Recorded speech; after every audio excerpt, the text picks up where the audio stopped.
Asif Saab, tell me, what is the joy of Urdu for you? What joy lies in Urdu for you?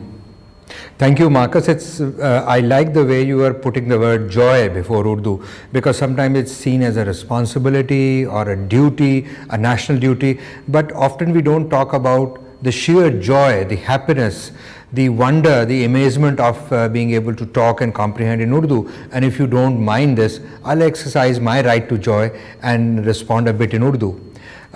Urdu में जो मुख्तलिफ़ लहजे हैं उनको सोचने, समझने, महसूस करने में जो एक लुत्फ़ है, मुझे लगता है जॉय ऑफ उर्दू की तरकीब से वो बात समझ में आती है। इस ज़बान के ज़रिए से हम जिस तरह मुख्तलिफ़ सतहों के साथ अपनी बात कर सकते हैं, उन बातों में जो जिसको अंग्रेज़ी में शेड्स ऑफ मीनिंग कहेंगे या नुएंसेस हैं, उनको हम ज़ाहिर कर सकते हैं। उर्दू की ये सिफ़त या कैफ़ियत बहुत खूबसूरत है।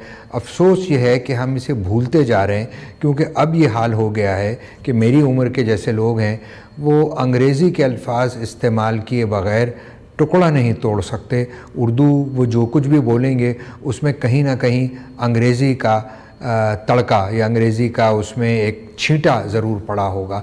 तो उर्दू की जो पूरी रिवायत है, ज़बानी रिवायत, इल्मी रिवायत, अदबी रिवायत, उसको पढ़ने और महसूस करने की जो एक की कैफ़ियत है या जो अंदाज़ है, वो मुझे जॉय ऑफ उर्दू से मंसूब नज़र आता है।